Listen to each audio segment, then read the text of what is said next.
I've always heard this in the prison wife community. It's nice to have a lot of acquaintances, people that you're friends with and you talk to. It's better to have that quality core small group that you have that you trust. 48 states charge incarcerated people pay to stay fees. A recent Axios investigation revealed that 48 states allow incarcerated people to be charged for their own medical care and room and board, deducted from inmate wages or accounts. And that's crazy that 48 of 50 states do this. That's insane.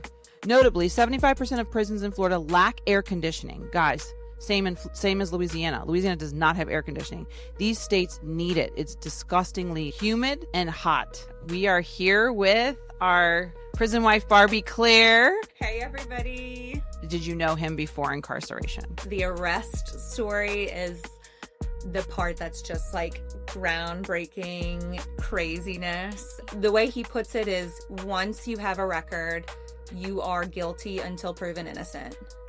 Regular people are innocent until proven guilty. So the only time I would actually get to see him like in the flesh would be in court. And that's another reason I'll never miss. That's all I have of like actually seeing him, not through a computer. Obviously, one of the narratives we want to change is once a criminal, always a criminal, or like things that you've done in your past are always going to define you. Like there's no change and there's no growth. This is for the prison wife. Still don't break, love don't fold. I'm still here, I'm still gold. All right, so let me tell you what happened this week in my life. Some drama. Well, a member of RHOA has a loved one at Angola, and he's a trustee, and he went back to death row this week to play music for a revival. Everything in Angola is very Christian, faith-based. So he met Michael, because I said, you need to say hi to him, greet him, whatever. And so they met, and then he made the comment that, oh, well, your wife hates my guts. So apparently what had happened was there was a huge issue between him and his old lady, that's what they call him at Angola. But apparently she's not the only one. And she knew she wasn't the only one, but she played to us in RHOA like she was the only one, but she knew. Meanwhile, she's married and has a husband and living with the husband at home. Wait, I'm so confused. Wait. What? Okay. So this woman painted this picture of her and her loved one at Angola, her boyfriend at Angola, to be like they're the couple, like me and you, like me and some of the other ladies at RHOA, like this is our committed relationship. Mm-hmm. Like this is like there's nobody else, like there's no side pieces, nothing, right? Meanwhile, she knew he had other women coming visiting him, and she is also married and has a husband and lives with her husband. So she painted this whole picture, basically lied to our friend group and painted this whole picture like, oh, I found out around Christmas he's using me. He told me he's using me and all this stuff. Meanwhile, she knew like what was going on. She knew the deal. I know some people have relationships like that, in which, to each their own. That's fine. Yeah. If as long as a couple you're communicating, right? Mm-hmm. I mean, but I didn't know she was married. I thought she was divorced or separated. So she had a whole family and he had other women, and she's mad that he had other women, or what is it? She painted that picture. But we didn't even know she was married and living with her husband. Did she? So what I'm saying is the whole like separate like Facebook and stuff, or like what? Yes, yeah. Okay. And then she's also in the closet, which is fine, yeah. Do you? But I guess for me it was he was talking trash. Her guy was talking trash to Michael about me. Wait, yeah. Why does she think you don't like her? Because she went to him and told him all of the things we were telling her in the group chat. Like, this is your point. This is your red flag. Like, walk away. Mm-hmm. Meanwhile, she knew about all that. Like, it was just like a whole front. Like, she knew about everything, but she was playing like this was new news to her. Like, she wanted like empathy from you guys, like to Correct. but she Yes. was in But- on everything. Correct.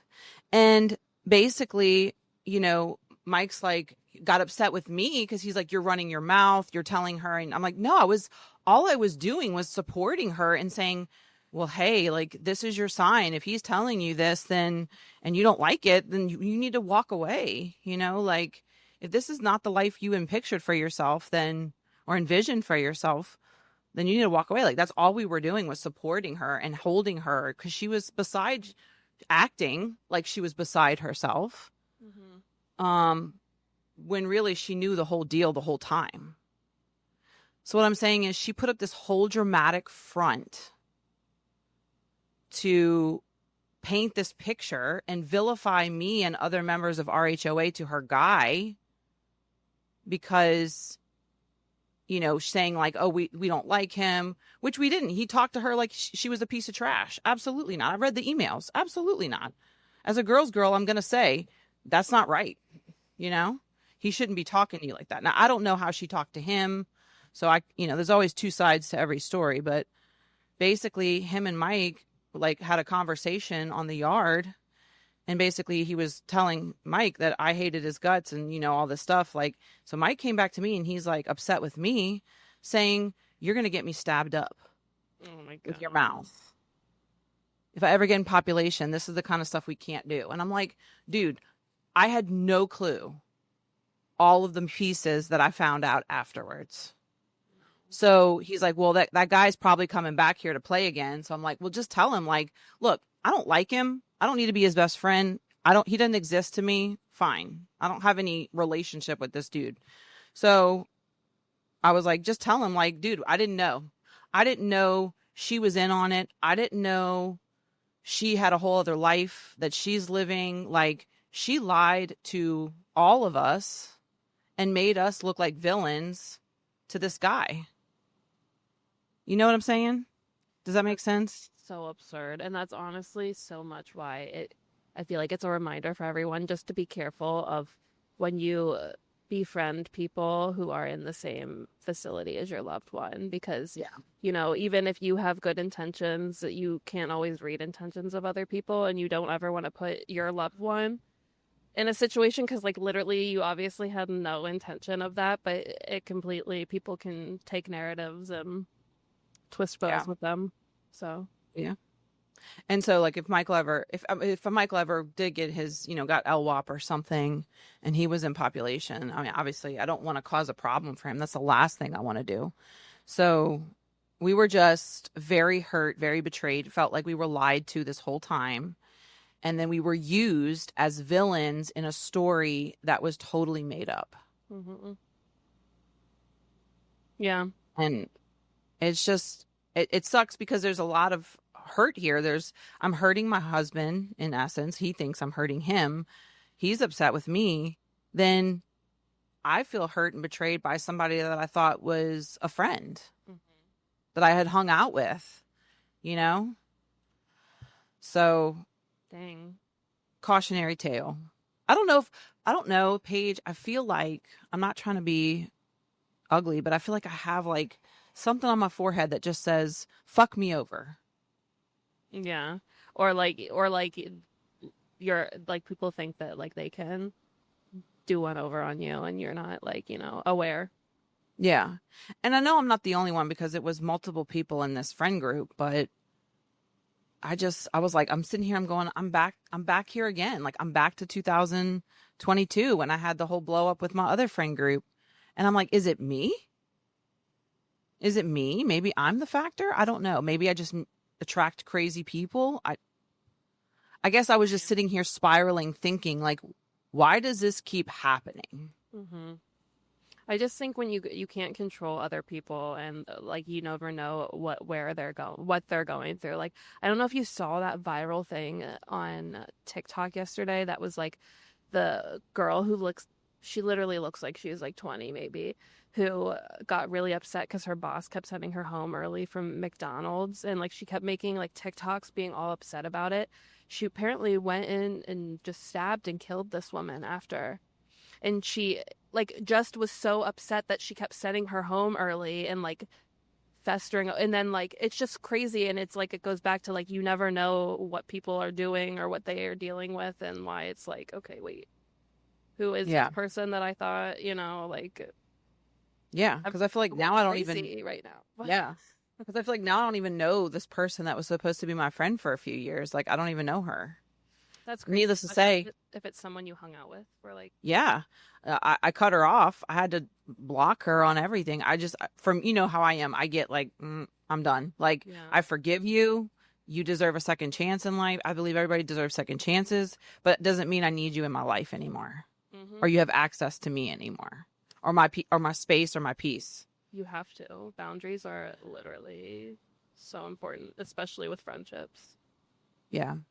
And I want to say, like, I've always heard this in the prison wife community. It's nice to have a lot of acquaintances, you know, people that you're friends with and you talk to, but to have that, it's better to have that quality core small group that you have that you trust. And so, and I thought that's what that was here, but clearly it's not. And, but it's always good to have people that you know you can trust, like, Yeah. you know, with everything that you have. So, Cautionary tale. that was my drama for the week. So, fun stuff. Well, hello everybody. Great way to kick off 63 with some drama. Hello everybody, and welcome to a Prison Wife podcast. I'm your friendly host Gigi here, and I'm here with the beautiful, Your friendly host Paige. Hello, friends. guys. Welcome.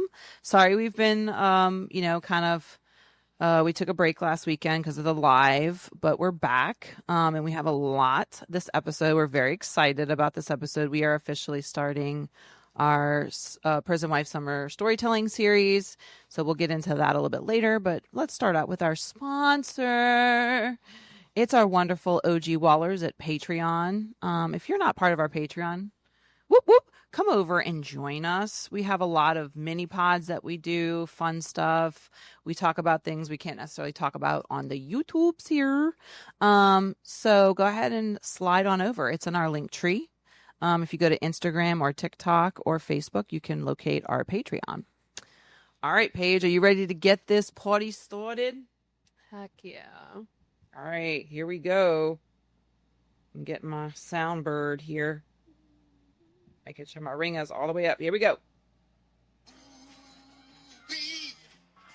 What up with that? What up with that? All right, Paige, it's time for What Up With That legislation. Paige, do you have anything? I do.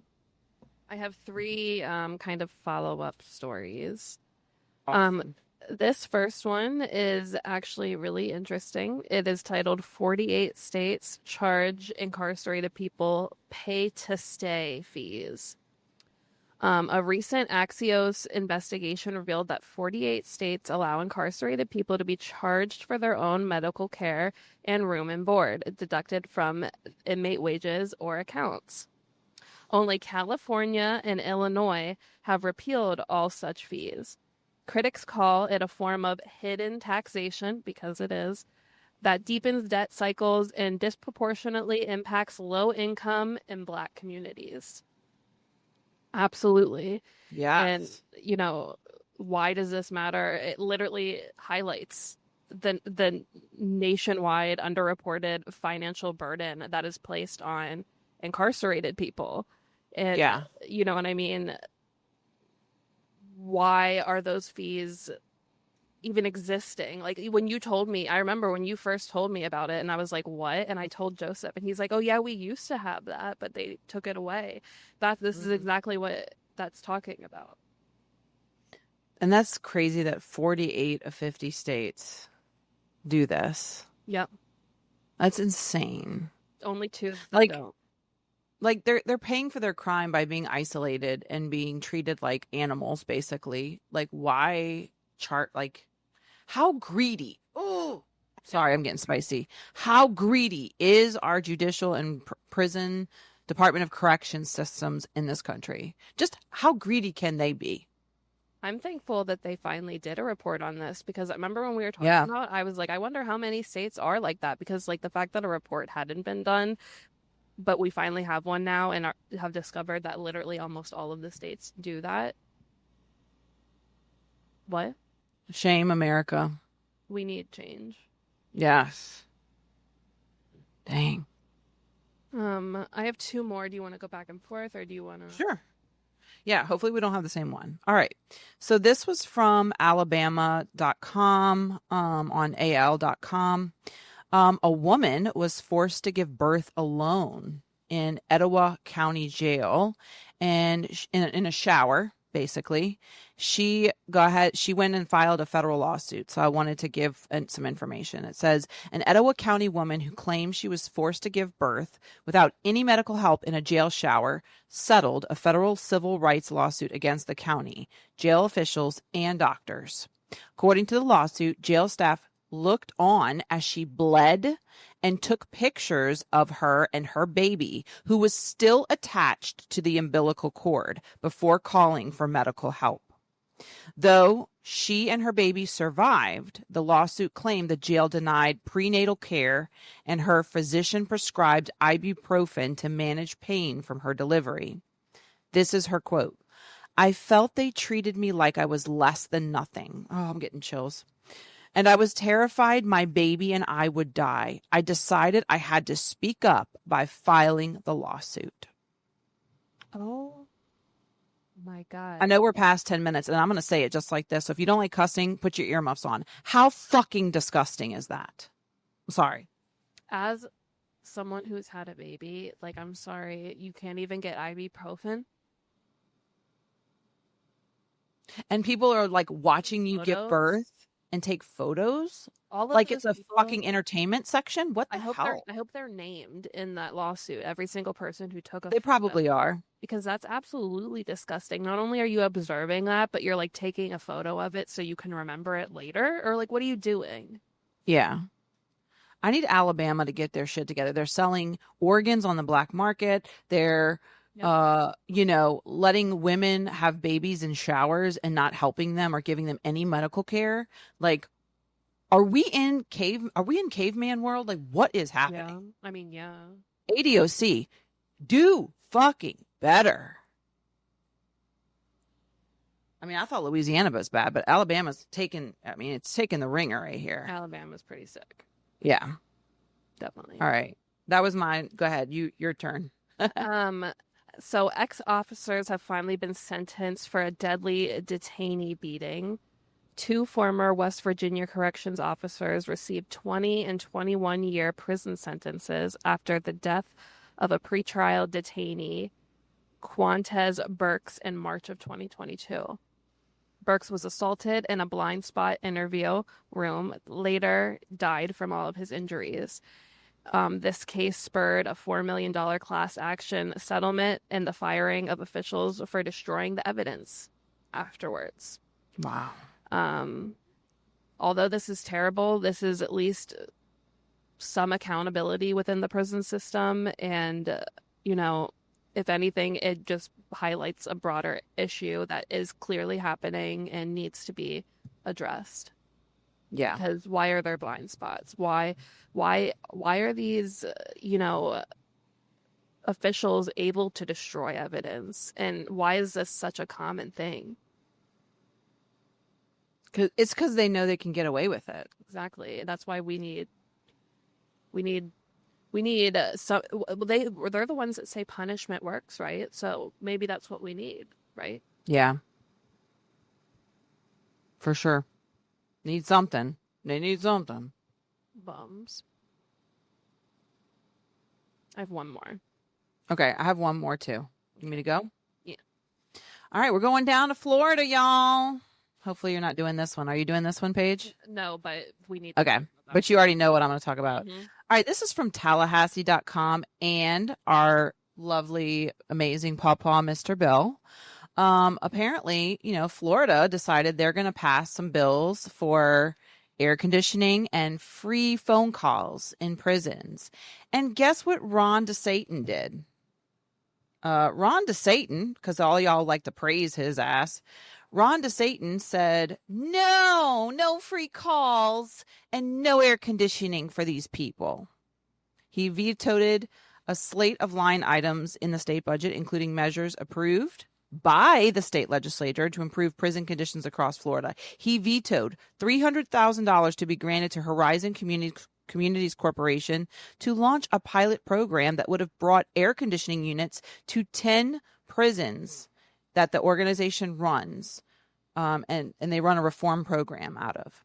$1 million for a pilot program that would have provided incarcerated individuals who exhibit good behavior with one free 15-minute phone call with their loved ones per month. Oh, God forbid. God forbid. One fucking 15-minute phone call. Ugh. Notably, 75% of prisons in Florida lack air conditioning. Guys, same as Louisiana. Louisiana does not have air conditioning. These states need it. It's disgustingly humid. I can't talk today. Humid and hot. The state's Department of Corrections is currently facing a potential class action lawsuit over the heat conditions at a prison in Miami-Dade County.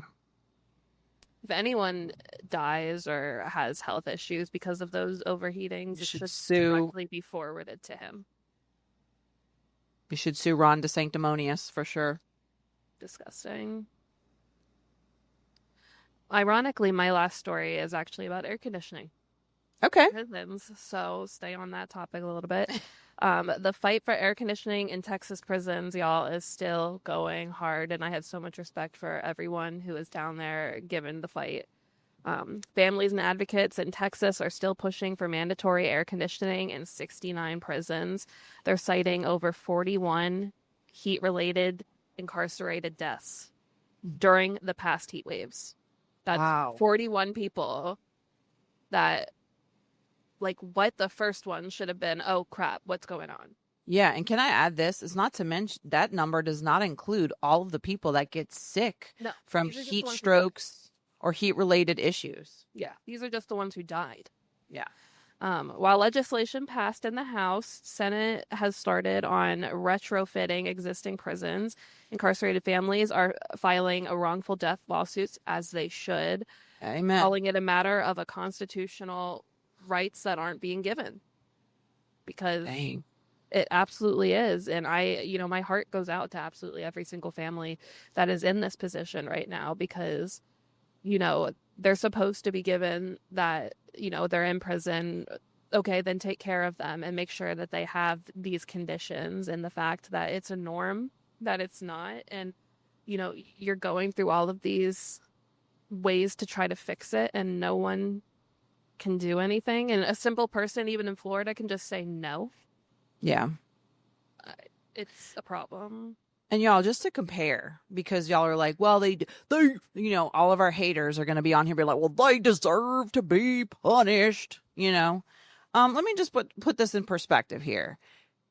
If you want to start an animal rescue organization or an animal pound or, a county or parish animal shelter, you have to have air conditioning because it's deemed inhumane for animals. Yep. Yet our prison population, oh, no, we can't do that. Oh, no, we can't have a free phone call. We can't have air conditioning. We can't do, God forbid. We can't treat them like respectable humans. We're animals too. Respectable animals as well. Well, they broke the law. Yeah. So. But still, doesn't matter. Yeah, guys, you break the law every day. People break the law and don't go to jail. Let's be real. They broke the law. At the end of the day, they broke the law. Okay, but it doesn't mean they have to treat them inhumanely. I know. They're already being punished in so many ways. I was playing that. I know. Just people just love to hate on prisoners. I know. They have nothing better to do with their lives. It's one class that they think that they're better than. Well, is that all you have for What Up With That? That is all. All right. Well, let's get into your nails. Our sidekick here, co-host. Oh my God. Look at those fancy things. They, All right, so they have like a little diamond in them and some silver swirls if you can't see the screen or you're on audio. They are very, very dainty, but very bling bling. I like it. No, It's they're like a mix of different. the two. They're Yeah, different. she's different. So what are we naming her? Well, they were named Astro. Okay, I can see why. Kind of looks like a futuristic outer space. The galaxy. Hmm. Astra Galaxia. Ooh. Okay, that's it. She's fancy, she's bright, she's silver, she's beautiful. Astra Galaxia. That's her. Okay. Nice. All right. Now it's time for our tweets. So let's dive into some mean tweets because I have some. Yay. Love that for us.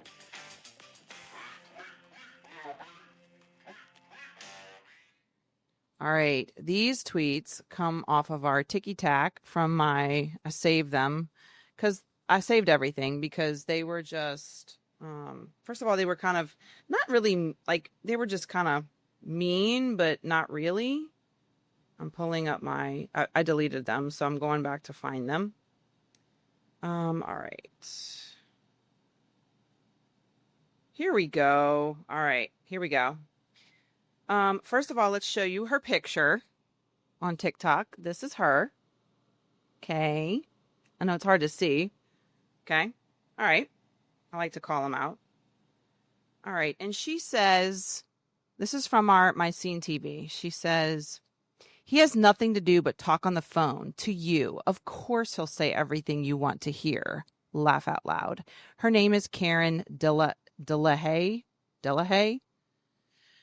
That was one. Her name. Fun stuff. Thank you, Karen. Thanks, Karen. Living You know what cracks me up about these people that comment these things? I hope they realize that no matter what you say, like, I'm still living my life. Like, like what you say. I'm like, what? Yeah, it's not going to change anything that I do. All right, our second one is this gentleman with his cigarette in his mouth. Awesome. All right, and he had to say, his name is TRETRTIC. He said, no comment. Okay, I know you can't see it, but it's on our TikTok, and it's spelled COMENT. Can't even spell comment correctly. He quite literally left a comment to say that. Correct. But he didn't even spell comment correctly. Then boring. It's like I go something funny. Like fuck. I go back to Karen because she replied to my comment. She said, shows up for you on the phone, emails because he can't literally be there. He's loving you because he has no one else, or at least that you know of. Get your talking about Michael. Straight, girl. Does he have people or not? Because now you're saying he has other people. What is the narrative, babe? What's the insult? That he has no one, or he has actually other people that I don't know about? Like, you can't run on both narratives and act like you're like eating. You're not eating. You're starving. Karen, you need to backpedal because your arguments are on two opposite sides of the spectrum here, honeys. If you're going to make an argument, fine, make a valid fucking argument, but don't sit here and change the argument to fit what you want to say in the moment. You look stupid. Not a cute look, Karen. Not cute, Karen. Well, her name's Karen anyway, so. All right, that's all I had for my mean tweets. Do you have any tweets or no? I don't have any mean tweets, but you know what's an insult that I had thrown at me? I had someone come to my live when I was doing jewelry the other day. They called me Gonzo. They said that I looked like Gonzo from Sesame Street, and I was like, well, that's a new one. The characters these people come up with. I'm Dwight Howard, and you're Gonzo. I'm like, okay. Okay, sure. I think people... It, but I'm like, I like it. It's at least different, and that's what I have asked for. Yeah. Give me something. You know, and I found the people that, like I'm talking like major influencers they kind of like do the same thing we do. Like they just laugh at the people that make these comments because they get, I mean, every post they make has some type of haterade, like just thread going. Yep. I stopped responding to the haters. Sometimes I'll chime in every once in a while, but for the most part, I don't like your comment. I don't respond to your comment. I respond to the people that actually have nice things to say. Like, that say, oh, wow, this is a beautiful story. I'll say thank you. And, oh, I'm praying for y'all. Thank you. Like, I'll respond to that. But like, you're over here hating and I'm over here like living my life. So nothing's changing, I'm sorry that happened to you, but hey, I love our main character energy. Literally. I'm sorry that happened to you or whatever. Yeah, it's fine. I mean, it comes with the territory. All right, Paige. Uh-oh, I'm getting a phone call. You know what that means. Who is it? Oh, here we go. Hello, this is a prepaid collect call from Freddie, an inmate at Florida Correctional Institution. All right, guys, Florida Fred is calling, and that means it's time for your questions and comments. We had one question. Granted, I did not post yesterday. I had a family emergency, so I did not get to do it. But we did have one question from last week, so I'm going to go ahead and answer that. All right, this is from Hello Kitties. She said, people who commit crimes against minors that result in death, do they not deserve life without parole? Well, people that commit crimes against minors that result in death, do they not deserve LWOP? I'm just gonna give my blanket. I don't think I'm not gonna be the person that thinks any blanket statement is the answer for anything. I think every single case needs to be evaluated and everything needs to be looked at for fairness on all ends. I agree because sometimes death can result because of an accident. Death can result because of, intent. It just depends, because if it was an accident, I mean, no. But if it's something intentional, I don't agree with LWOP anyway, but I agree with what you're saying. A blanket sentence is not going to, one size fits all doesn't work in this situation. Yeah, like it's like you have to be able to look at everything for it to be fair and for it to be the system that we want it to be. Mm-hmm. And I'm just thinking, what if another minor accidentally discharges a gun and kills another minor? I mean, like those things happen too. So, yeah. So do they deserve LWOP, because they, it was an accident? No, I don't think so. So I agree with that statement. All right, let's move on to shout outs. We do have a shout out. Paige and I found a beautiful man. Oh my God, beautiful inside and out. So we're going to give a shout out. Let me get my sound. Shout out. All right, Paige, you want to do the shout out portion? Yes, we want to give our shout out to Danny Collins. Some of you guys actually might be fairly aware and knowledgeable about him. He was formerly going to be going into the MLB, right? Mm-hmm. And then got into all kinds of legal issues, which ended up with him having to serve 10 years in prison. But unlike a lot of these situations, he actually is an amazing advocate, and he does all kinds of amazing things to help advocate. So we love him. Yep. We love you, Danny. Thank you so much for doing all that you're doing. All right, guys. Well, welcome to our storytelling series. We are going to be interviewing our lovely Waller. You should know her from Love Within Walls, Claire. And I'm very excited to hear her story. So here we go. Here's our little storytelling number 1 for 2025. Hey, everybody. We are here with our prison wife, Barbie Claire. Hey, everybody. And Claire's the nickname that she so deserves. Yes. Look at She's her. gorgeous. She's beautiful. We're trying. And we're just here to hear a little bit about her story with her and her husband, Jake, and how they met. So You want to tell us a little bit about how your relationship began? And obviously, did you know him before incarceration? Yes. So, Jake and I's story started a long time ago, back in 2014, actually. I was 19 years old and he had just turned 21.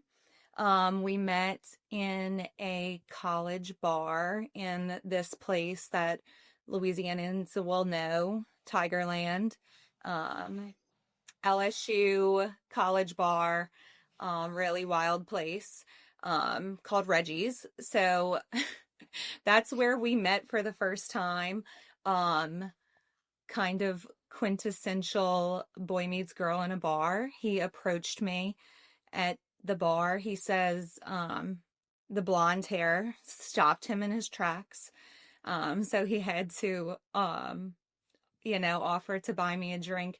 And then also, so quintessentially Louisiana, um, some of the people in my group of friends, I wasn't there with a guy, but they got into it.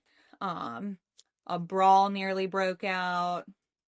It was a whole thing, but essentially, he got my number. We ended up spending the entire night together. And then that's how we kind of had our first kind of meet cute communication. Um, so yeah, that was in 2014 that happened. So nice long time ago. And then in 2022, we had actually been set up on a blind date. I was like out of my divorce. I was like super single. And this girl that I worked with was like, we hit it off. We were great friends. And she was like, you have got to meet this guy who was friends with her boyfriend since they were kids. And that person ended up being Jake. So it like came full circle. But even then, we were talking, it was kind of complicated. He lived in Baton Rouge. I lived out here in New Orleans. And so it really didn't work out then either. So Did you recognize each other from before? Like, did you realize? no, actually, and this is like the funniest part is there was like an odd familiarity that we both recognized, like how do we know each other? But it did not click. And actually it didn't click that we had met so long ago until we were married, like fully married. And something in the iCloud came up. I was doing an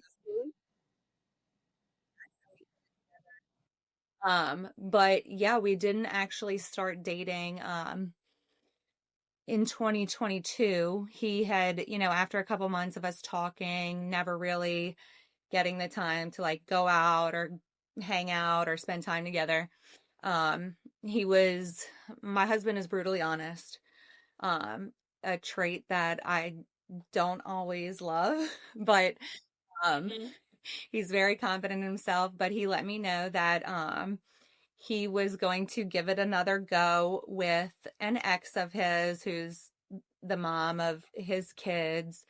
And I'd been married before and I've been in that situation. So I just was like, I appreciate you telling me and not just ghosting like a lot of people would. So, I was like, best wishes, best of luck, all the good things. We ended on a very like, nice note. But then 4 months later, he messaged me on Facebook letting me know he was single again. I think a week after that, he took me on the first date and we had just been inseparable ever since then. So before incarceration, we were together officially for like 6 months. Wow. I love that. I love the stories for the people that knew each other Yeah. before and then meet. It's just like extra special, you know what I Yeah, mean? well, and I love our story because I don't think it's very typical. But I learned this thing about the rule of threes in life, and Gigi. it's like when things happen in threes, they're meant to be. So I kind of just think that, you know, God put us together to know that we were out there twice before. And then that third time, it was like right time and place for us to actually be together and be like the best versions of ourselves. Yeah. And I was going to say, when we met in October for the rodeo, I just loved your, like, I think I remember telling you this, like, what they always say, like, because I was so touched by y'all's story, like, when you let your love go and they come back, like, it's meant to be. And clearly, like, that rule of threes, like, where you let him go and you met once and y'all kind of went your separate ways, and then you met again and you went your separate ways, and then again. So I feel like it's just faded, you know? Yeah, totally. Well, and funny enough, once we figured out that we had that connection back in 2014, um, we were trying to figure out like why we lost touch. And to kind of play into the story, Jake kind of thinks it's probably one of the times he went to jail previously. Because of course we were young, so we were like Snapchatting and texting and like doing all the Facebook stuff. And then you're just like, I wonder why we stopped. And he was just like, I probably went to jail. So, and I was like, Oh, yeah. probably. Okay, cool. And then at that point, you just lose touch. So you said that you were with him then before he got arrested then. So like you were with him for that whole process. Yes. So the arrest story is the part that's just like groundbreaking craziness. So my husband is a convicted felon. He has been since I think he was 18, 19 years old. Not his first run in with the law. You know, maybe not proud of it, but like it's a part of your story and it makes you better. So when we were dating, he was very, very honest up front about like just his past and his history and the things that he had done in the time that he had done, especially. So I kind of knew that going in that there was, those issues. But the thing I think that's most frustrating about the whole situation with him getting arrested again, was that he truly was actually the victim of a crime. But because of his criminal history, because of his background, the allegations made against him, the way he puts it is, once you have a record, you are guilty until proven innocent. Regular people are innocent until proven guilty. So, yeah, my husband was shot 3 times in the back. And the people who are responsible for it are claiming self-defense. So, the police, in the parish that this happened in kind of took that and ran with it. And unfortunately, I don't think my husband looks like a very good victim. He's big and tattooed, and, the person making the allegations does the little boohoo and, plays it very well, plays the victim role very well. So, yeah, unfortunately, the thing that led up to his arrest was not only like super traumatizing, because there's not really much I remember from that day other than getting this call that he had been shot. Even though I had like these gut feelings that something wasn't right, like something's gonna happen. But of course you never expect it to be that. So, I busted into the emergency room at the hospital and they were just like, you can't see him. And then I was like, why? Like, yeah, and I'm a nurse, so I'm like, like I'm fine. Like, let me see him. And they were like, well, no, because he's under arrest. And I was like, for what? I was like, for what? But essentially they got him on a parole violation. He was still on paper. So that's kind of how it ended up. But it's unfortunate that the situation that brought him to this parole violation and arrest is actually him being a victim. Wow. Gigi, you're mute. Yeah, I was just saying that is so crazy. How did you, if y'all were together when he did get arrested, what emotions were you feeling? How'd you get through that time? Same thought? Is that what you said? No, I was just like, how did you Yeah, get I was through like, that? how Because, did you, I and mean, what emotions did you feel in? my husband's shot and I can't see him. Yeah. I'm like, How did you work through that? A lot of mentee bees. I mean, like, I think everybody is entitled to a good mentee bee every so often. So like in the beginning, it was definitely like, well, to be honest, when the whole thing at the hospital happened, when they refused me, I crashed out fully. I'm a retired crash out. As many Louisiana gals, I'm a retired crash out. So I was like right back into it. I was like, hell no, I'm gonna see my man. And to be honest, I had scrubs in the car and I was like, I'm just gonna put my scrubs on and go into a different entrance and I'll find it. I'm thank goodness I didn't. I would have caught a charge myself. But the emotions, like I said, of that day were crazy because I had the gut feelings, but you just never expect it to be something like that. So it was just it was a lot of grief for like what I lost, and my experience with the whole prison system and like arrest and court. Both of my parents are attorneys. Um, so like I never really knew anything about it other than like, okay, you go to court and then like, they kind of decide what they're going to do with you. Um, but I was like grieving what I thought I was losing. But of course, I didn't realize how exuberantly I was losing something. And I think, to be honest, since we had only been dating 6 months, we got very serious very quickly. He was very much like telling me he loved me at a month, and we moved in together at 3 months. And then, of course, this all happened at 6 months, but he had been planning to propose. So we were on the fast track already. And I think when you know, especially like we had both been in previous relationships that were long term and serious, that just weren't right. So I think, in comparison, you know when something's right. You may not have known at the time when something was wrong, but it makes it all the more obvious when it's right.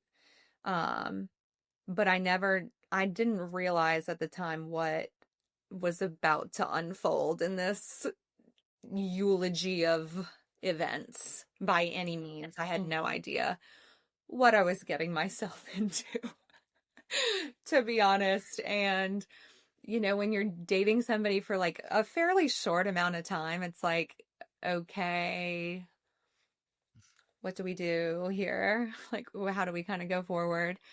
And I'll say my husband has dealt with a lot of abandonment and betrayal in his life, especially when it came to situations with him going away to do time, getting arrested.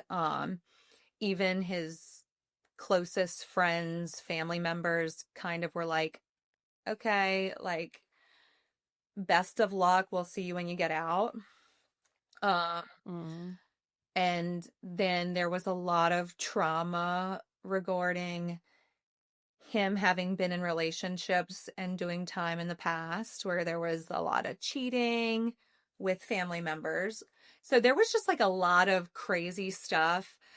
So when he first got arrested and he realized kind of like this was he was obviously more aware of what was kind of gonna happen than I was. He gave me an out and he was like, I love you more than anything in the world, but you do not have to do this with me. And I was like, what the hell? What do you mean? And Mm-hmm. maybe it's just like my loyalty and like, I mean, of course, having almost lost him in the shooting made me realize like how much how much I love him and wanted to be with him forever. So I was like, well, no, if we were together before you were in, we're going to be together while you're in. And, he expressed, he was like, I don't want to get hurt because I don't want something to happen with you on the outside. And I was like, well, let me just say things don't accidentally happen like that. Like you don't accidentally cheat on somebody. Uh, Mm-hmm. that was one thing I stood on. He was like, I just don't want to hold you to something that, I might end up being disappointed in the end. I was like, no, please hold me to it. And I was like, I'm not going anywhere. So, and I told him, I said, unless you're dumping me, like, we don't even have to talk about this anymore because, like, we're locked in. I love you. Whatever this is, we're going to do it together. And that was just kind of it. And he says that day when I gave my little spiel was the day he realized, like, okay, this is like so real. And this is That's wifey. He was probably like, that's wifey, wifey. wifey. Mm-hmm. Mm-hmm. Wow. What a story. I love what do you think though so far on this journey? Because you guys are still going through this process, right? Yes, very much. You're still kind of So he is pre-trial. So we have open state case and an open federal case, unfortunately. Um, Mhm. so state-wise, case is shaky. They've talked about dismissals many, many times. Um, but we have a so-called victim who keeps showing up to court and pushing the issue and essentially demanding that he be held accountable for, in my mind, I said, this is her wanting him punished for not wanting to be with her. But, you know, she's using this, as an outlet to punish. So state case, we're not really as worried about. But we've done everything from arraignment. I go to every single court date. There will never be a court date that I don't go to. Um, and yeah, and as far as the federal case goes, they have entered dismissals, motions to dismiss in the feds as well. But we're still waiting to kind of hear. But yeah, he has not been sentenced in either the state or the feds. So we are still pre-trial and still very much going through the court system and legalities, which is extremely stressful. I don't recommend. Yeah, I just wanted to commend you on you going to everything because I know I can't imagine because for me I would never want to go to a hearing or anything. That's just me personally. So for those of you that do like Claire, like you, that go to everything and sit by his side through everything, mad props. Y'all are brave. Y'all are courageous because the media, it can be cruel, and people can be cruel, and I know that it takes a lot of guts, lady balls, to sit there and defend and be there for your loved one. Yeah, and it takes a lot of self-control to not crash out. I mean, that's my biggest thing. Mm-hmm. This whole story with the shooting was very highly publicized. It was all over social media for a while. Well, when it first happened, Jake had me wipe his Facebook. He deleted his profile. I ended up having to delete mine. And, it was on the news, articles everywhere, all this stuff. Unfortunately, none of it was accurate. It was Of course. very much posted with only the victim. I have to remember to do that because that's what it is. But it was only told from one point of view, and it was a very skewed one. But yeah, I got a lot of hate. And I didn't expect court to be like it is. I think the hardest part is having to be calm and collected in the same room with the people who are responsible for not only my husband being shot, but him being where he is for going on 2 years now. Um, that's really hard because I would love to, ooh, the old me, like if this would have happened 5, 6 years ago, different story, sis. Different outcome for everyone, right? Like it's Yeah. You're healed now. You're healing. yes. Wow. Do you still have to drive to those video visits where you cannot physically see him? Because I want you to explain to everyone what you have to do, even though you are literally in the same state. Yes. So the the facility that my husband's in is a federal holding facility that is contracted with a small parish jail. So he's not in a BOP facility, and even though he has open state charges, he's not in the parish prison. He's like, they have like a couple dorms that the federal government contracts out to use as holding. So, he is in the single facility, as far as my research has given me, in the entire southeast of the United States that does not allow contact visits or even window visits. Apparently the trustees get window visits, which I still think is cruel and unusual, because I'm sorry, but this is like not real. But yeah, so with traffic and everything, it sometimes takes me 2 hours to get to his facility.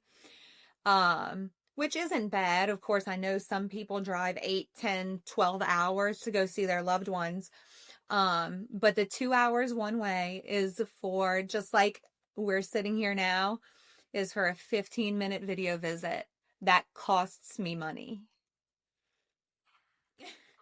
Literally is so infuriating. Like I cannot even Well, think and I of it. think Like that, one thing now his facility has a warden that is known to be just kind of a cruel and hateful person. A lot of her own employees say she should have worked for animal control because she treats these prisoners like dogs. They're not humans to her. It's really sad. Some of the things that they're subjected to.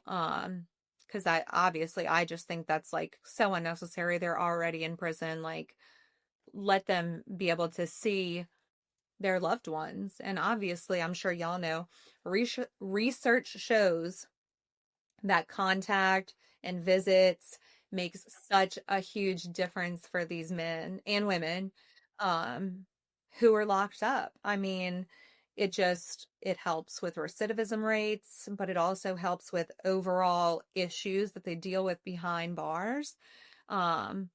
So I do think, the cruel and unusual, like, I'm kind of like, why?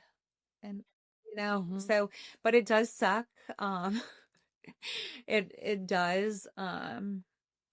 But it's unfortunately what we have to deal with.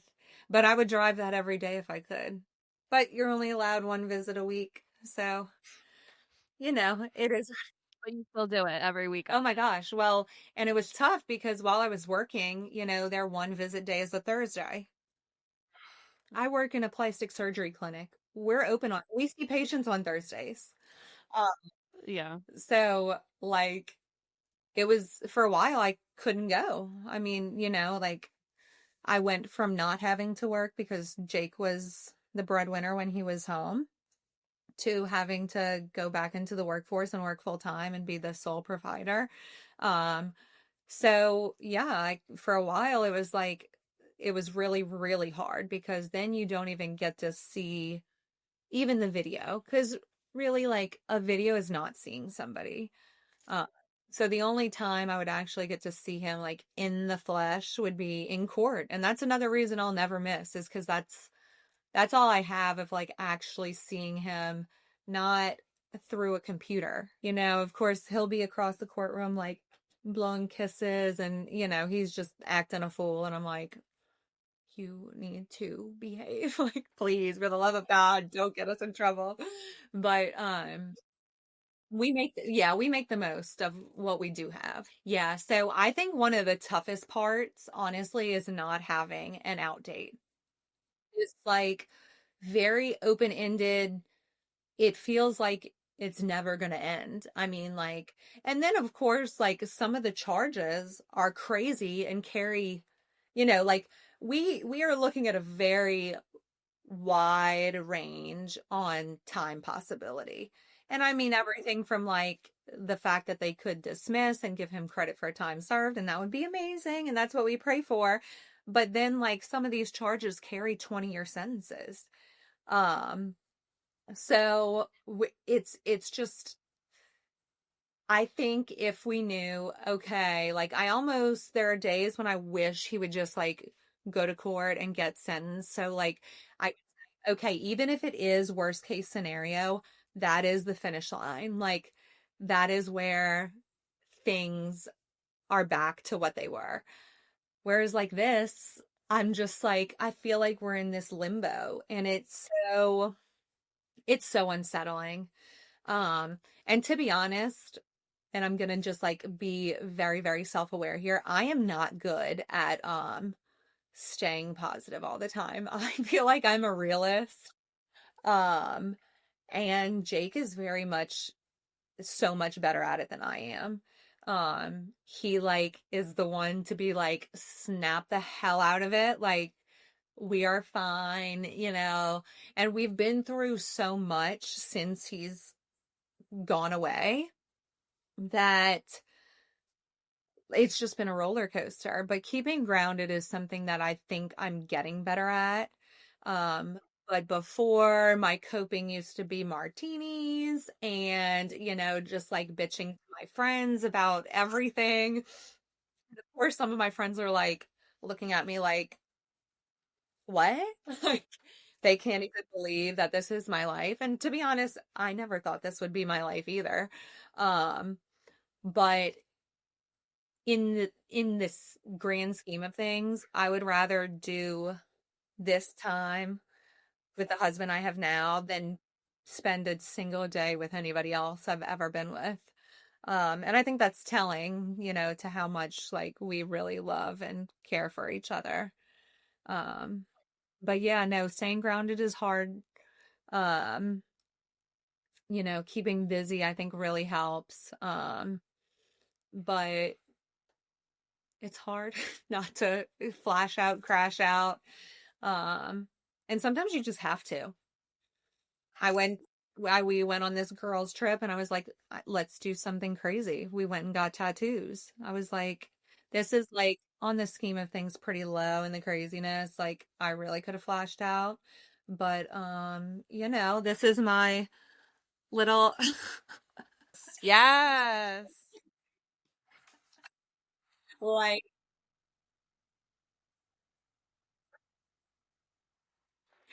on the Oh my inside of God. it. Did it hurt?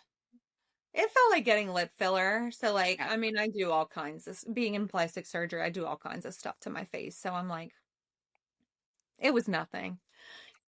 And then of course, like, I didn't tell him that I was going to do something like this. And I love that he loves the kind of crazy that I am. So What did he say? What did he say when he saw it? Just curious. I was like on a video visit, a remote one, which costs an absurd amount of money. But I was like, I got to do it because I got to show him.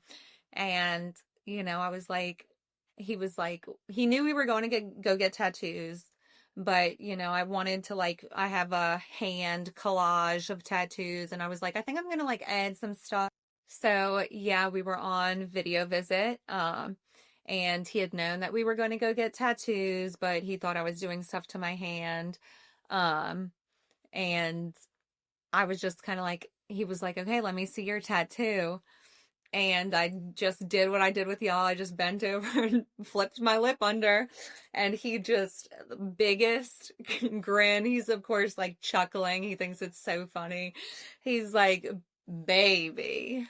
And then, of course, he's talking to all his little partners in there. He's like, he told y'all come everyone see in this. that. Y'all Yep. come see this. Mhm. This is like exactly how locked in we are. Like, yeah, I just love him more than anything. So I like doing crazy stuff that like makes him like happy and smile, because I think it's so rare for him now. It's hard to do when they're in there, to do things like that will make them smile. So it's like when you get those opportunities, it's like, hell yeah. Yeah, Mhm. I'm gonna take it. Yeah. I was like, F it. I love I'm that. doing it. Like, what? And who? Like, first of all, like, I was kind of messing with him. I was like, maybe I should get your name, like above my eyebrow. That's like very prison chic, like Hey. an eyebrow or like a neck tat. But I was like, we'll keep it classy. I told Joseph that I was gonna get like, because have you seen some of the girls that do it like right here? I love it right And it looks there. good. It looks good. Like Mhm. if you, So good. yeah, Yeah, the sideburns. yes, I did get the Hailey Bieber J on my I finger. love that. Oh, that's pretty. I love. And I was like, I have my wedding date on the back of my neck. I have when he proposed to me, I put our last name on my hip. And he like loved, I didn't tell him I was doing that either. And I just surprised him with it one day, and he's obsessed with it. So I love that. I like doing that photo of you in the pool where like you can just see it. You're just like, yep, and I'm married.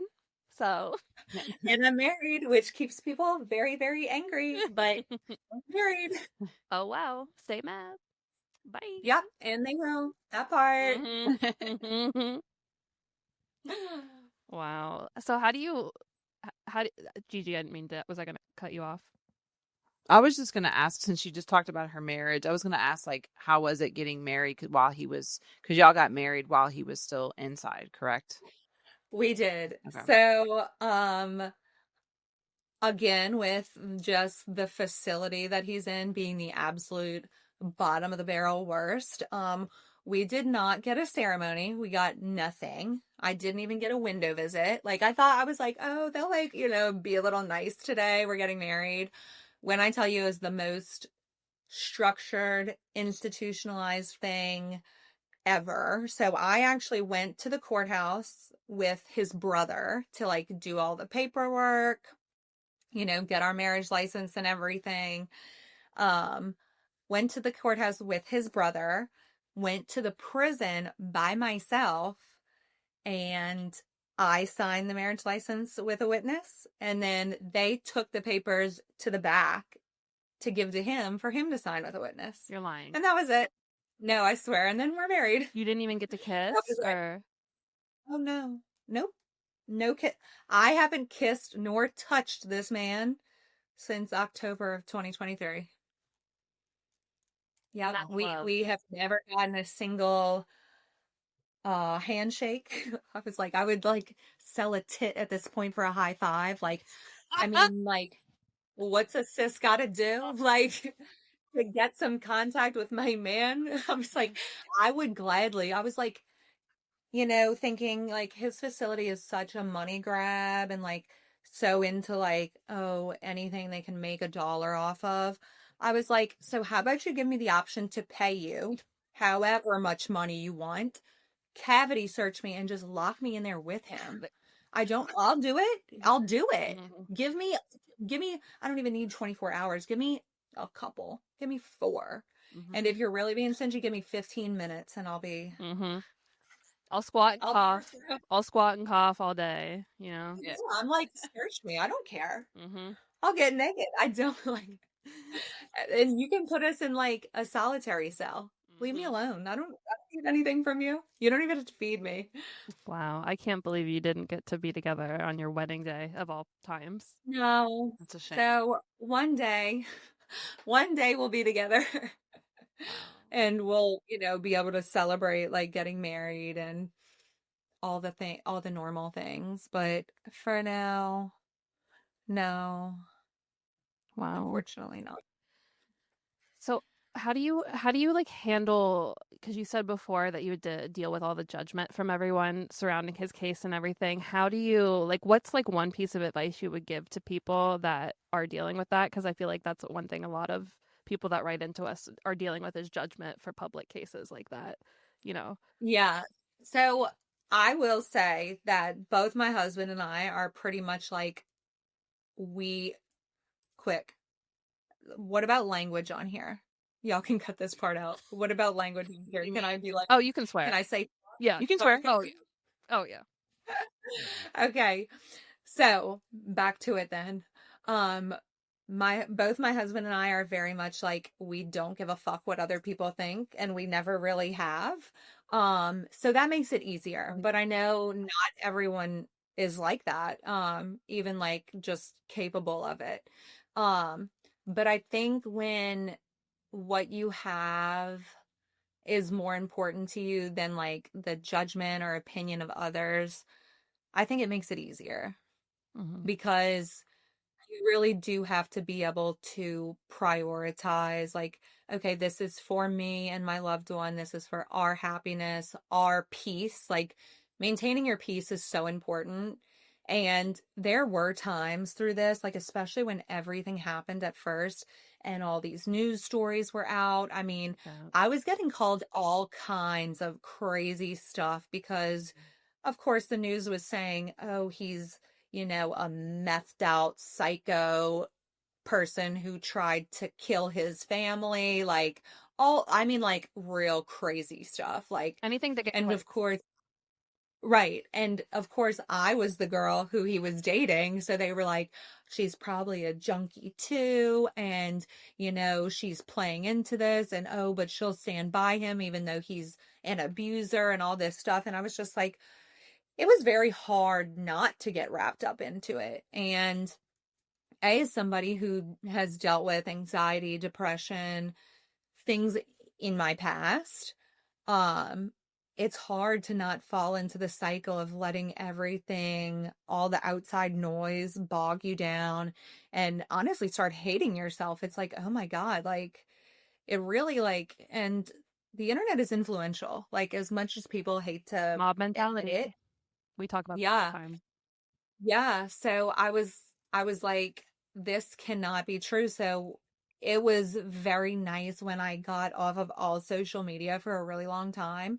I'm obviously back on it now because some things were happening, and I was like, you know what? I think it's my time to like pop back up on the scene. So, had to make a presence known, but it was nice to just like be removed from it, because I think during the time that I was really that overcoming, like, I really don't care, because in the end, the only people who know the truth, well, the only person who really knows the truth is God, right? Like, or, the universe, or whoever you believe. There's really, there's really only that. And everybody's sides of things are going to be skewed one way or the other.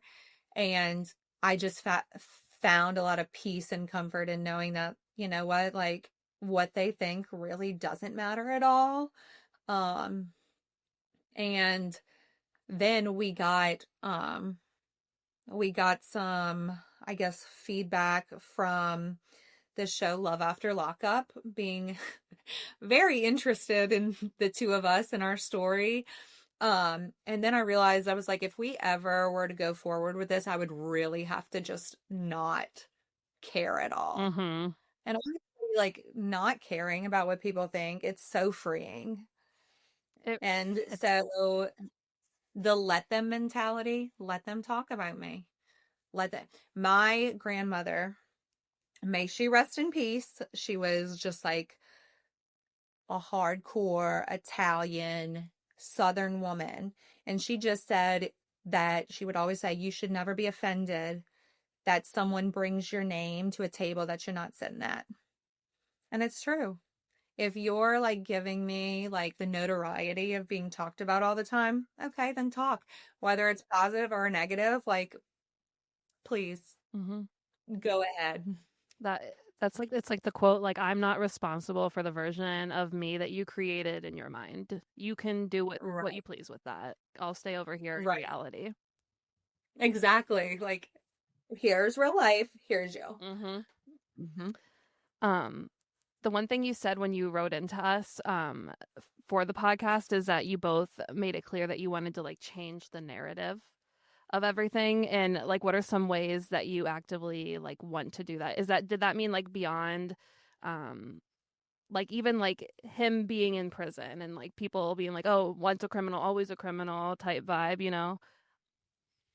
Yeah, I think we want to change. I think there are a lot of different narratives that we're kind of pushing to change in general. And I think that both Jake and I are being given like this a great opportunity to kind of like put our voices out there, because I'll always speak on behalf of my husband. You know, I'm his voice when he doesn't have one. I will always advocate for him. And that's just always how I'm going to be. So, you know, we stayed very, very silent for a long time. And it wasn't until something happened in court, summer of last year, I think it was June of last year, where we just realized, like, you know what, it's been long enough. Like, we're a year into this now. And it's time for, like, you know, some people to start hearing the other side of it. Mm-hmm. Because for the longest time, the person making all the allegations was the only one yapping, right? That was all anybody had ever known. The news, the media, social media, you know, everybody had only heard her side of it. And I do think that obviously one of the narratives we want to change is once a criminal, always a criminal, or like things that you've done in your past are always going to define you. Like there's no change and there's no growth, because that's just frankly not true. Because as we see in this situation alone, like, you know, just because my husband had done time in the past, this situation that brought us to now being incarcerated again was him being a victim. And I think another really important narrative, especially maybe in some of these southern states, I don't know if it's as prevalent like up by where you are, Paige, but down here, women have a lot of very scary power when it comes to the legal, judicial system in general. But of course, I'm learning, you know, that sometimes the louder that you cry, the louder that you scream, doesn't always mean you're going to be listened to. So I think another really important thing for everyone to know is anyone can be a victim. Mm-hmm. Just because you have two people, one who's maybe a tattooed, fine as hell, muscular man who's maybe served some time and maybe is a convicted felon and maybe doesn't look like he could be a victim. And then a unassuming, mousy, you know, kind of wildly mediocre person who wants to boohoo and play victim all the time. One can very much be cunning, calculated, manipulative, and it doesn't always look like what you would think a victim looks like. I think in general, there's a lot of parts of the legal system, and maybe Louisiana is kind of grossly like negligible about some of these things. But I've seen with the court system, with some of these, like, for example, protective orders that have been placed against my husband, how they will take a piece of information that they're given, and I wouldn't even call it information because it's not accurate. They'll take a story that they're given and just run with it because they know, okay, they're making money from you filing this protective order. They're making money to go serve it. It's a business. And they really don't care if what's being If they're actually told keeping is people true. safe, you know? Oh, right. Like they're actually keeping people safe. I mean, and it became glaringly obvious to me, for example, at this one point, one of the protective orders that is taken out against Jake alleges all kinds of physical, mental, emotional abuse, right? Um, and, you know, when we go to court to hear about this, you know, of course, being in the medical field, I'm like, okay, well, where are your ER reports? Where are your medical records? Where are your notes from your psychiatrist that you've been dealing with this for, you know, allegedly years and years and years, right? And that doesn't exist. I'm kind of like, okay, well, why doesn't it exist? And I just feel like we should be asking questions like this up front rather than after the fact, because then you want to say, oh, he has a restraining order against him. Oh, but it's a completely baseless restraining order, right? Mm-hmm. I mean, some of the abuse that was alleged, which this is just one of the craziest things I've ever heard. You know, it was alleged during a certain period of time, during a pregnancy, I'll say. During this period of time, my husband was serving time. So I'm like, this is a pretty easy thing to fact check, right? You got an That alibi. a great one. Louisiana TOC is his alibi. Like, Yeah. so, you know, I'm kind of like, I'm in court and I'm like, well, unless she's saying she was physically abused in a prison visit, that would be wild. Or, you know, like it's just crazy. Or you're saying that he wasn't locked up when he definitely was locked up. Mm-hmm. It just doesn't add up. And it's like, that's one of the easiest things to check because y'all had him in custody. Mm-hmm. He was your property. So it's just funny little things like that. I think there's a lot of parts of our criminal justice system that have nothing to do with justice. And it's about, you know, making money and just kind of like self-preserving at that point. But it's not about protection. It's not, yeah, it's really unfortunate, but the narrative needs to be changed for the future. It's not fair to people. People fall into unfortunate circumstances all the time, Mm-hmm. and I'm over it. I am too, I promise. That's why we made this pod. Me three. But I couldn't keep my mouth shut. yeah, and I think it's important for, you know, people to like, obviously I know that y'all advocate for Joseph and Michael all the time, and I think it's so important because so many of their fundamental like human rights are taken away when they become inmates, prisoners, whatever you want to label them, that having somebody who is still, you know, on the outside and able to speak on them and, you know, really advocate for the person that they truly are at the deepest. I think that's so important. I think everybody needs that. And I think a lot of people who have been probably, like most people, once you're in the system, you're kind of in and out of it. I think most of those men and women probably have never had somebody, you know, to love and support them unconditionally. Mm-hmm. Totally. You're preaching. Yeah. Preach. Um, what do you think has surprised you the most about yourself, Claire, while being on this journey? Like, what have you learned about yourself that you're like, wow, I would have never. I think, gosh, what surprised me myself? I think my resilience. I I don't think that before. I also think the value of love, like true unconditional love.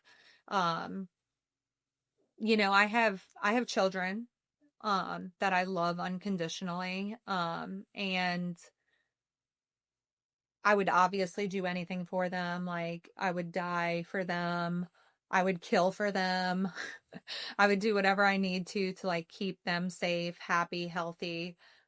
But I had never really felt that for another adult human that I didn't have like biological almost obligation to. Mm. And um I really think because of course like we choose to be here, right? the people we're with may not choose to be in this situation, but I mean, it's free will, and we're like all in it because we want to be, because we love these people. And I think along with the resilience, because I really didn't think there have been, of course, there are still days where I'm like, I can't do this anymore. I'm sobbing. I'm like, life is over. We're going to be together when we're 80. Yep. And like, of course, like full on emotional mentee bees, crash outs. But I think the value of like just loving someone so fully and wholly and unconditionally for everything that they are, the good, the bad, the ugly, I think I never really knew love like that. I read this great quote that I love now, and it talked about how your husband or wife is the only person in existence who is not biologically obligated, because your parents are your parents, your kids are your kids. They are the only person who is not like committed by DNA or blood to love you for who you are. And I was like, you're so right, because everyone I've ever felt unconditional love for, I mean, I've been tied to in a biological way, where you're my brother or my mom or my kid. But this was just like, I don't know, it took over. Like, it really was just like a wave of like, wow, this is so right. And I would do anything to keep that forever. Like, just like I told him when he tried to give me the out, I was like, nope, not an option. I am here. I am in this. So, I mean, resiliency also, like, I mean, I'm a Christian, so like just the power of prayer, I find a lot of comfort in it. Jake and I pray together every night on the phone before it hangs up. And whoever or whatever you believe in, whether it's whatever higher power you have, whether it's God or the universe or whatever, I think a lot of comfort and peace can come from that. And finding that common ground with your partner is like so incredibly important. So, has there been any, like, I know this journey in this life is kind of, a couple years in. And so have you been able to formulate relationships or friendships with women who are on a similar journey than you? Yes. So some of my very best friends now, my girls, Michelle and Carla, we have gotten so close. And Love Within Walls gave me them. I met them through the Facebook group. And now I really can't imagine life without them. Before this, I was like, okay, are my jewelry stacks like good? We like FaceTimed. It's so much easier to go through a journey not alone. And especially since prison wives, girlfriends, spouses of anybody incarcerated, you already feel such loneliness not being able to be with your partner. It's so vitally important to be able to find like-minded people who are on the same journey. And obviously I'm so blessed that I met both of y'all too. But Love Within Walls, the group, has given me such a sense of belonging and community. I'm never judged there. I'm not afraid to share things like I might be in everyday life when it comes to sensitive things that have to do with the legal battles or just kind of the stigma around being with a man who's incarcerated. Like, oh, you're a sugar mama, or oh, he's got other sugar mamas, or what's wrong whatever. with you, or oh, I'm Delulu, but being Delulu is sometimes the Salulu. Period. But two, I would say, of my very best friends I met through the Facebook group. We go on girls trips together. And we're just there for each other, everybody has bad days sometimes, and it's so good to be able to go to somebody and be like, I know you get it. And I know that, you face the same things that I face. And it's just so important to have somebody who loves you and understands and supports with knowledge, I think, like having the intention behind it. Um, there are friendships that I'll cherish for absolutely the rest of my life. And I really think that's a huge part of like, staying strong and having those girls with me. Yeah, that's beautiful. I'm glad you were able to find people to support you, because we always say no one gets it like a prison wife. Nobody gets you, what you're going through, what you're experiencing like a prison wife. And I'm glad that you were able to find such a beautiful group of friends to have around you. Definitely. Yeah. I mean, when everything happened, some of even my closest friends who I thought were really never going to judge me for anything and maybe they weren't judging me, but they were definitely judging the situation or judging Jake or whatever the case was. Um, I do think that like somebody who lives it is much, much different. And of course, like the knowledge that comes with it. I mean, I know, I've gone to Paige with questions and things. I've talked to you, Gigi, about, just different things related to prison life and incarceration in court. And I think just having that knowledge is power, right? Like it's never going to steer you wrong. And I think, Love Within Walls is just, I mean, it is invaluable, everything that it's given me. So I love y'all and love what you've done for people like me who felt so ostracized from society. So I love it here. We love you. I really don't want to cry. Thank you. That's so sweet. Thank you, honeys. Makes me literally the exact reason we made the group was for that. So like to hear that it's just awesome. You're killing it. Killing it. Okay. No, I know. I'm like tearing. I'm an emotional bitch. Me too. Okay. Me too. Retweet. I'm luteal right now, so. Hey, you got court. Again. You got court coming up. I'd probably be all kinds of. So I don't think I'm going to go to this hearing. I don't think it's an open hearing. I think it's a closed hearing with his federal attorney and the judge, which is kind of comforting because on days when we do have court, I mean, I don't sleep. I'm like, time for an eyes open nap. Like, I'm like cracked out on anxiety. Like, so yeah, so I don't relish it. Our next court date for the state is in December, and I'm already like not looking forward to it. So this was so fun.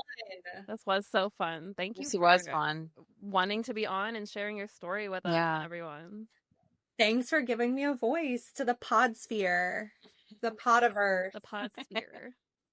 Yeah, the podsphere. Once I like put my little video together of Jake and I'll like send it to y'all. Please do. On Facebook. Yeah, please. Yeah, I'll post it. And the Barbie too. We got to see the Yes, Barbie. yes.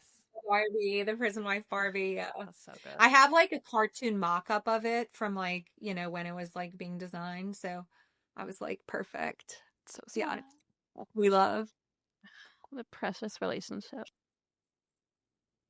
Thank y'all so much, though, for real. All right, guys, it is now time for our shout out. We have a special shout out. Shout out to our mutual husband we share because he's so beautiful. Such a beautiful person. Sorry, Joseph and Michael. Sorry, Joseph. Sorry, Mycicle. Sorry, Joseph. We've already kind of claimed him because he's, first of all, this man is gorgeous on the outside, but the biggest thing for me is that he's just beautiful person on the inside. So I'm gonna let Paige talk about him because I think you commented on one of his videos. He ended up on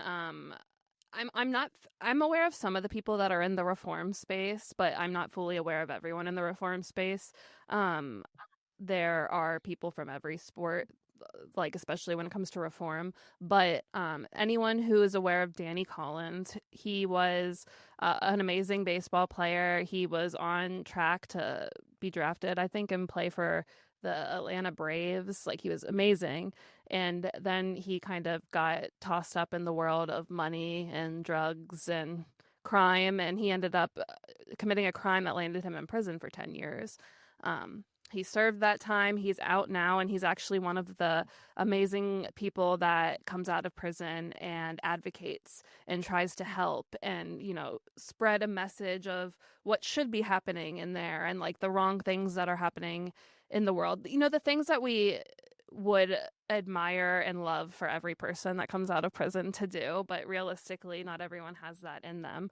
But the reason we came across him and his advocacy is that he made a video responding to our good friend, not our good friend, the screamer, JD Delay, or The Delay. belcher.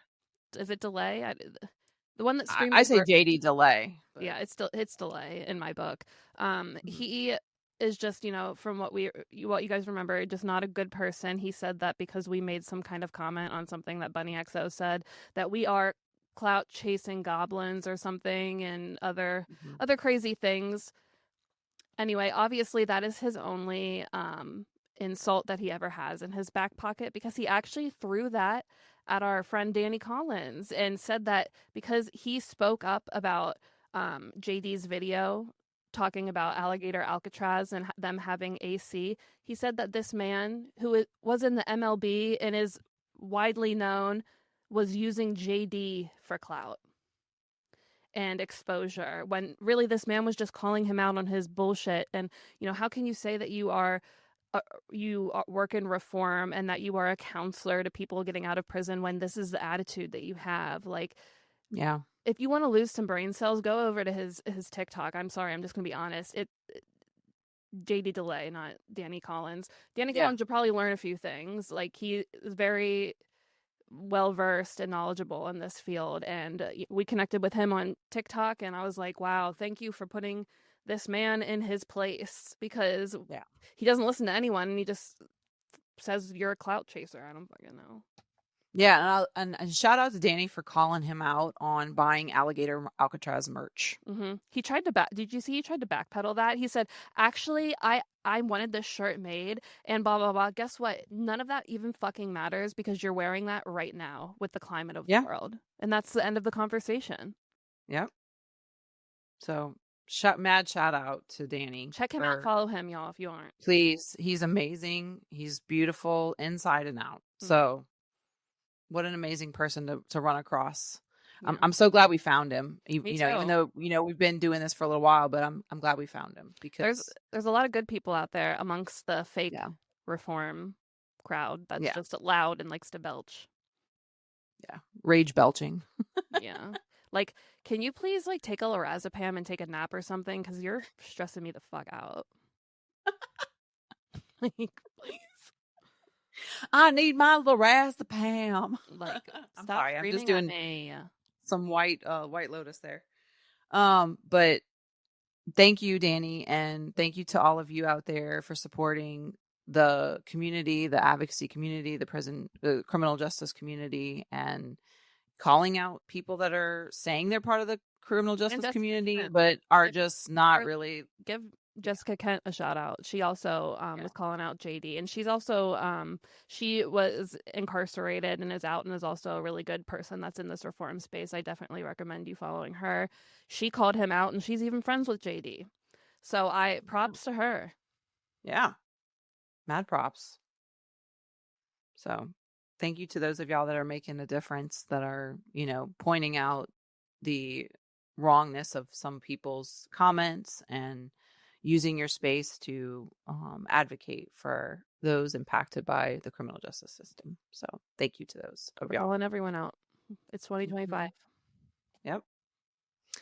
Well, that's all I have, Paige. Is that all you have? That's all I got.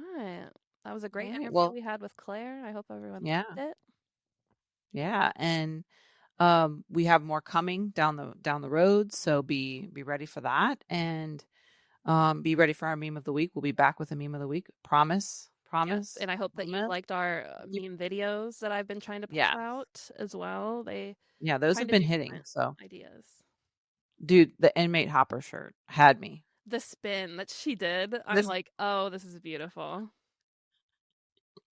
I was like, oh, she's going to visit. And she kissed the guy, and then she like spins with her inmate hopper shirt on. And then she goes to the next table. I'm Kelly like, shirt too. The fact that it's brilliant. a shirt, like, Yeah. like all of it.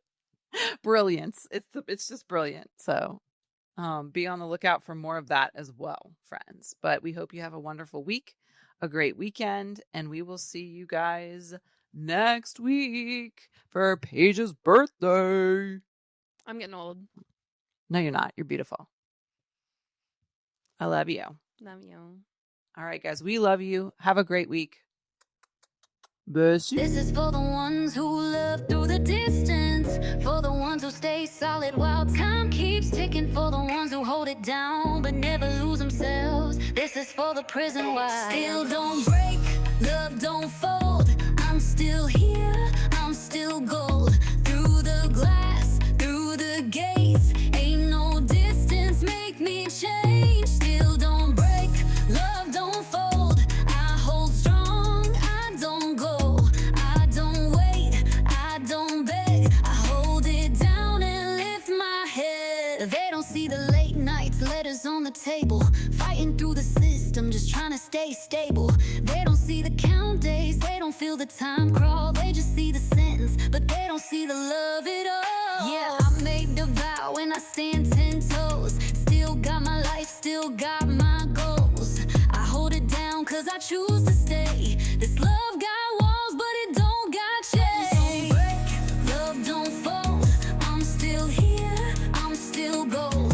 Through the glass, through the gates, ain't no distance make me change. Still don't break, love don't fold. I hold strong, I don't go, I don't wait, I don't beg. I hold it down and lift my head. I'm a prison wife, but I'm still my own. Made my own moves, still stand on my throne. They think I'm just sitting here wasting my days. Nah, baby, I've been building while he counting the days. I ride for my love, I ride for my king, but I ain't no fool, I handle my biz. I ain't weak, I ain't lost, I ain't throwing my worth. I hold it down cause I know what it's worth. Through the letters, through the calls, through the gates, through it all. Love don't break, love don't fade. I'm still here, I'm still brave. Still don't break, love don't fold. I'm still here, I'm still gold. Through the glass, through the gates, ain't no distance make me change. Still don't break, love don't fold. I hold strong, I don't go, I don't wait, I don't beg. I hold it down and lift my head. Don't break, love don't fold. I'm still here, I'm still gold. Through the glass, through the gates, ain't no distance make me change. Still don't break, love don't fold. I hold strong, I don't go, I don't wait, I don't beg. I hold it down and lift my head.